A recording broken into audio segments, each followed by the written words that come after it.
সমাজে এই যে ইফটিজিং হয়, আপনার বোনের বয়সী একটা মেয়েকে কিছু বকাটে টিটকারি করে, এই বলে সেই বলে, নোংরা কথা বলে, রাস্তায় দেখেও আপনি পাশ দিয়ে না দেখার মতো চলে যান কেন? আপনি দাঁড়ান না কেন? আপনি দাঁড়ালেই তো থেমে যাবে, কারণ সত্যের যে শক্তি তার সামনে মিথ্যা মুখ থুবড়ে পড়ে। সীমা লঙ্ঘন করা ভালো না। We all should know our limits. চিল্লায় বলেন ঠিক কিনা? আল্লাহ বারবার আমাদেরকে ওয়ার্নিং দেয়। যখন আমরা থামি না তখন আল্লাহ ধরে, আর যখন ধরে তখন ছাড়ে না। ধরে না, ধরলে আল্লাহ।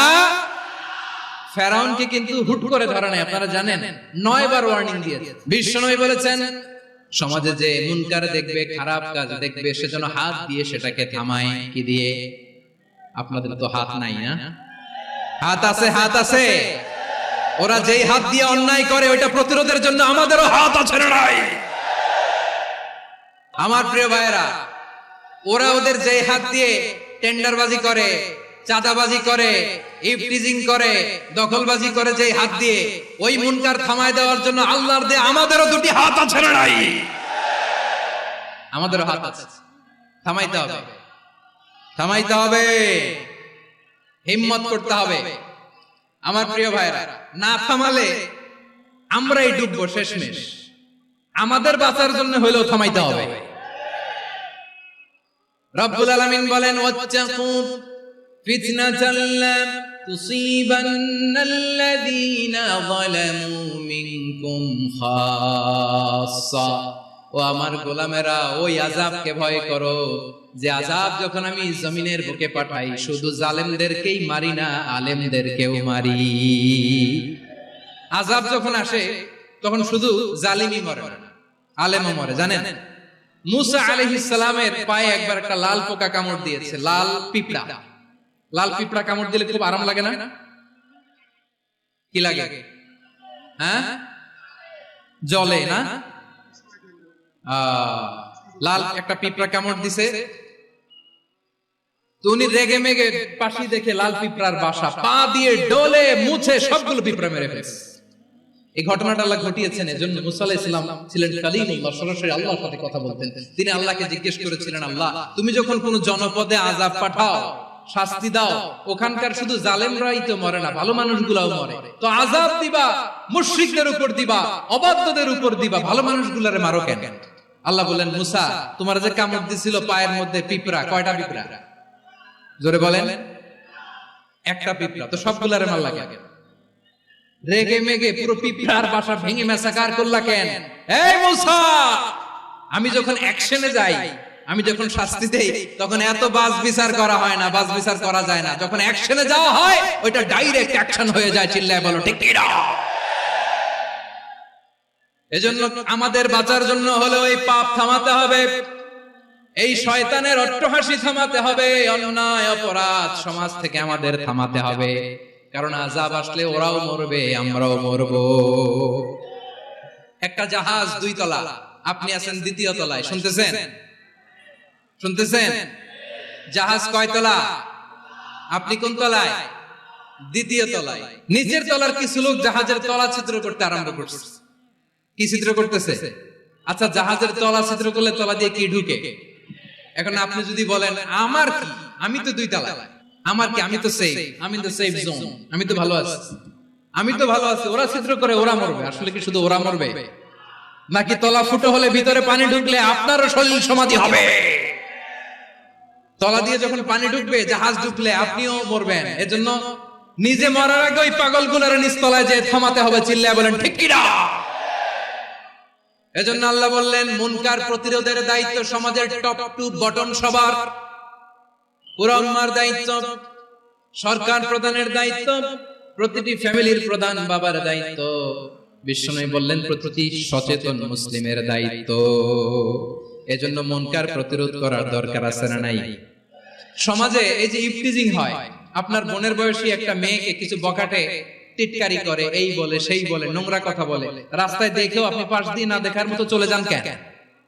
আপনি দাঁড়ান না কেন? আপনি দাঁড়ালেই তো থেমে যাবে, কারণ সত্যের যে শক্তি তার সামনে মিথ্যা মুখ থুবড়ে পড়ে। আপনার সামনে ও কিছুই না, নাথিং। আপনি দাঁড়ান, ওকে প্রশ্ন করেন, আমার বোনকে তুমি ডিস্টার্ব করো কেন? আপনাকে দেখে আরো 5 জন দাঁড়াবে, 5 জনকে দেখে আরো 10 জন দাঁড়াবে। আমাদের নীরবতা আর আমাদের নিশ্চুপ থাকাই জালিমদেরকে আরো শক্তিশালী জালিম বানিয়েছে। এজন্য মুনকার প্রতিরোধের দায়িত্ব আমাদের সবার। টেন্ডারবাজি, চাঁদাবাজি, দুর্নীতি, অপরাধ, দখলদারিত্ব, মজুদদারি, এগুলো সবকিছু একসাথে প্রতিরোধ করতে হবে, ঠিক কিনা বলেন? একটা মানবিক সমাজ যদি চাই, প্রতিরোধ করতে হবে। প্রিয় ভাইয়েরা, আল্লাহর শপথ নিয়ে বলি, এই নাসিহাত গুলো সবার জন্য, সব দলের জন্য, সব মতের মানুষের জন্য। আমরা কোন দলের প্রতি মানুষকে ডাকি না, আমরা ডাকি ইসলামের দিকে। সব দলের, সব মতের, সব মানুষদেরকে আমরা আহ্বান জানাই, আসুন আমরা একটা সুন্দর সমাজ বিনির্মাণ করি। এই যে নতুন বাংলাদেশের এক সুযোগ এসেছে, আর জীবনে হয়তো আসবে না, সামনের 100 বছর এই সময় আসবে না। আসুন দেশটাকে আমরা সাজাই, আসুন আমরা দুর্নীতি বন্ধ করি, আসুন আমরা চাঁদাবাজি বন্ধ করি, আসুন আমরা দখলদারিত্ব বন্ধ করি, আসুন আমরা এক দল আরেক দলকে নিশ্চিহ্ন করার যে রাজনীতি, এটা বন্ধ করি। সব দলের প্রতি আমার আহ্বান, যে কোনো দলে এই প্র্যাকটিসটা থাকার দরকার আছে না নাই? চাঁদাবাজদের সাথে আপনারা নিজেদেরকে মুক্ত ঘোষণা করবেন যে এরা আমার দলের কর্মী হতে পারে না। আমরা চাঁদাবাজ মুক্ত বাংলাদেশ চাই, জুলুম মুক্ত বাংলাদেশ চাই, ফ্যাসিজম মুক্ত বাংলাদেশ চাই, গুণ খুন খারাপি মুক্ত বাংলাদেশ চাই। আমরা নতুন ভোরের বাংলাদেশ চাই। ওই বাংলাদেশ পাওয়ার জন্য মুনকার প্রতিরোধে, অন্যায় প্রতিরোধে যদি বাঘের বাচ্চার মতো, আবু সাইদের মতো 2 হাত উঁচু করে, বুককে টান টান করে প্রসারিত করে দাঁড়াতে হয়, রাজি আছো মুসলমান? কারা কারা রাজি? আল্লাহকে হাত দেখিয়ে প্রতিজ্ঞা করো।